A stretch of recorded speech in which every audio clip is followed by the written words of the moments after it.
Hello, welcome to the second session of our going through the mystery of Easter with our senses. Today we will be in John chapter 19, verses 1 through 16. And I'll tell you at the end what you'll need for the materials for the activity. So let's go in. I'm going to ask my son Alex to help us. He'll be playing the part of Jesus in our story today. And there's a lot of shouting that we can hear in our story today, but we want to focus on something that we can see. So try to see if you can work that out, what you think it is that we might be focusing on seeing during our story. And all right, let's start. Then Pilate ordered that Jesus be taken away and whipped. The soldiers took some thorny branches to make a crown. They put this crown on Jesus' head and wrapped a purple robe around him.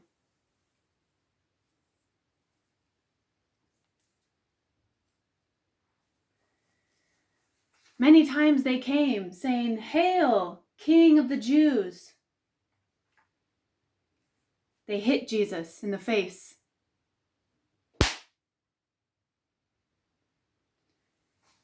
Then Pilate went out once more to the Jews and said, "Look, I am bringing Jesus out to you, but you should know that I find nothing to charge against him."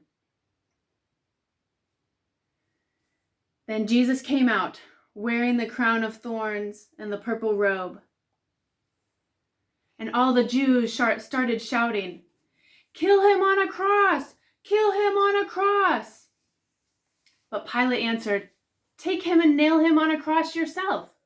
I don't find anything to charge against him." The Jews answered, "We have a law, and the law says that he must die, because he said he is the Son of God." This made Pilate even more afraid. He went back inside and asked Jesus, "Where are you from?" Jesus did not answer. "So you refuse to speak to me?" Pilate said. "Don't you know that I have the power to set you free and the power to have you killed on a cross?" Jesus answered, "The power you have is the power given by God, and the man that has given me to you is guilty of a greater sin." After this, Pilate tried to let Jesus go free. But the Jews cried out, "Anyone who says he is a king is against Caesar. If you let this man go free, you are no friend of Caesar's." Pilate heard what the Jews were saying. So he brought Jesus out of the palace to a place called the Stone Pavement, in the Hebrew language, Gabbatha. He took his place on the judgment seat. It was about 6 a.m, on the day of preparation during the Passover week. Pilate said to the Jews, "Here is your king." They shouted, "Take him away! Take him away! Kill him on a cross!" Pilate asked them, "Do you want me to kill your king?"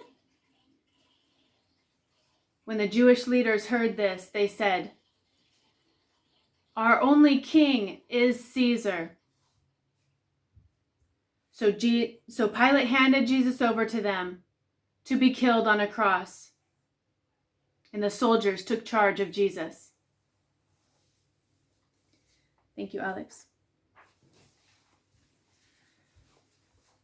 So I wonder, what was your favorite part of this story?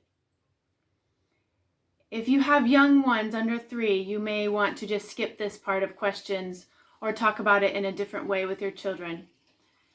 And you can also pause the video in between questions to have a discussion with your family. What was your favorite part?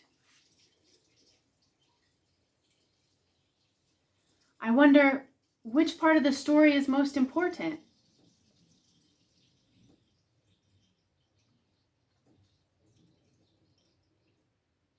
I wonder where you are in this story, or what part talks about you.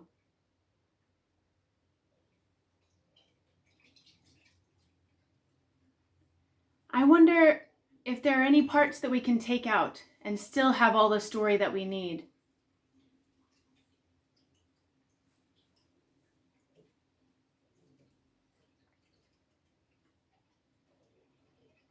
Did you guess what it is that we can see in this story?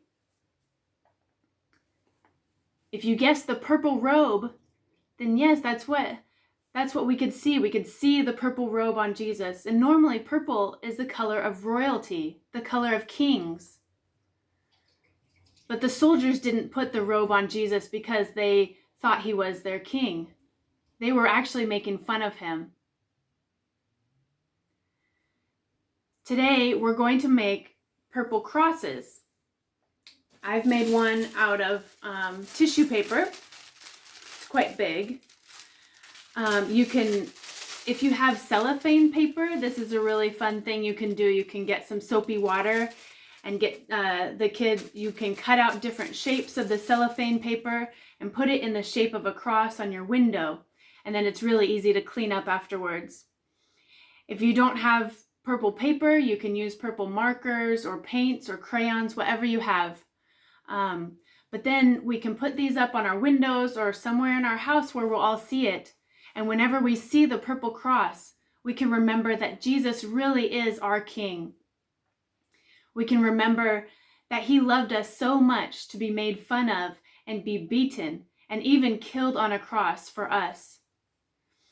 So it might be cool if you wanted to make a big cross and put it in a common area in your living room or on a window where everyone can see it. And then each child can also make their own little cross and put it in their room or on their door. And that way it will be something that we can see around our house to remind us that Jesus is our King. So look for the next video. I hope you enjoyed this one. Thank you. Bye.